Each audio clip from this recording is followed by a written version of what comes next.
রান্নার gas book করার পরেও 5 থেকে 10 দিন হয়ে গেল বাড়িতে এসে পৌঁছচ্ছে না রান্নার গ্যাস। পশ্চিমবাংলায় এবার এলপিজির সমস্যা হতে চলেছে। কি কারণে সমস্যা চলছে এবং এই সমস্যা কতদিন চলবে তা আজ বিস্তারিত বলবো এই ভিডিওটির মাধ্যমে। এবার এলপিজির অকাল দেখা দিতে পারে বাংলায়। গ্যাস প্ল্যান্টে আন্দোলন, ধর্মঘটের পথে ডিলাররা। বাংলা জুড়ে এখন গ্যাসের অকাল দেখা দিয়েছে।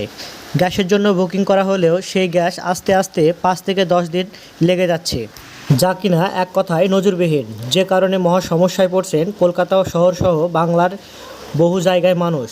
সকলের মুখে এখন একটাই প্রশ্ন, রান্নার গ্যাস না থাকলে রান্না হবে কিসে? এমনিতেই এখন এমন কোনো বাড়ি নেই যেখানে গ্যাসে রান্না হয় না। সেখানে এখনও গ্যাসের অকাল দেওয়ায় মোটেও ভালো চোখে দেখছে না কেউ। যে কারণে অস্বাভাবিকভাবে সাধারণ মানুষের মাথায় চিন্তার বাজ পড়েছে। টাকা দিয়ে গ্যাস বুকিং করলেও এখনও বাংলায় গ্যাসের অকাল দেখা দিয়েছে। স্থানীয় ডিলারদের কাছে গেলে সকলেই একটাই বক্তব্য, আরও কিছুদিন সময় অপেক্ষা করতে হবে। স্বাভাবিকভাবে সকলের মুখে একটাই প্রশ্ন, আচমকাই শহরে এরকম পরিস্থিতি কেন তৈরি হলো? এই বিষয়ে ইন্ডিয়ান অয়েল সূত্রে জানা যাচ্ছে, কল্যাণীতে টানা কর্মবিরত চলার জেরে এদের পরিস্থিতি তৈরি হয়েছে। দীর্ঘদিন ধরেই কল্যাণীতে ইন্ডিয়ান এলপিজি বটলিং প্ল্যান্টে শ্রমিকদের বিক্ষোভ চলছে। বেশ কয়েক মাস ধরেই এই বিক্ষোভ চলছে। এদিকে এখন থেকে মূলত উত্তর 24 পরগনা, নদিয়া ও কলকাতায় একটা বড় অংশে সিলিন্ডার যায়। যদিও টানা এই বিক্ষোভের জেরে কাজ বন্ধ ছিল, সময় কিছুটা পরিস্থিতি স্বাভাবিক হলেও নতুন করে বিক্ষোভের আগুন জ্বলছে শুরু করেছে কারখানায়। পরিস্থিতি সামাল দিতে প্রশাসনের তরফে জল পাঠানো হয় কারখানায়, তবে পরিস্থিতি আসার আগেই সরগরম হয়ে ওঠে অভিযোগ, তাদের গেটের আটকে মারধর করে ও গাড়ি ভাঙচুর করা হয়। ডিস্ট্রিবিউটরদের আরও অভিযোগ, গোটা ঘটনাটি বিধায়কের সামনে ঘটেছে।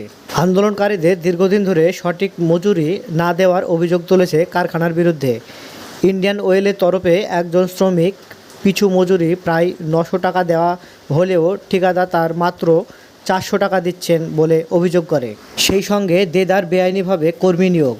অন্যদিকে বিধায়কের দাবি, এই সব দাবি দাওয়া নিয়ে আলোচনায় বসার কথা বলা হয়েছিল দীর্ঘদিন ধরে, কিন্তু অধিকারীরা বসছেন না।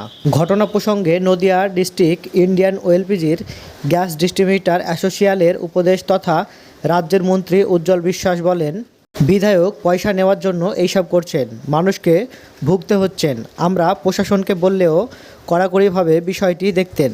এদিকে এই রকম পরিস্থিতি চলতে থাকলে আগামী দিন গ্যাসের ব্যাপক অকাল দেখা দিতে পারে বলে আশঙ্কা করা হচ্ছে। ভিডিওটি শেয়ার করে দেওয়ার অনুরোধ রইল।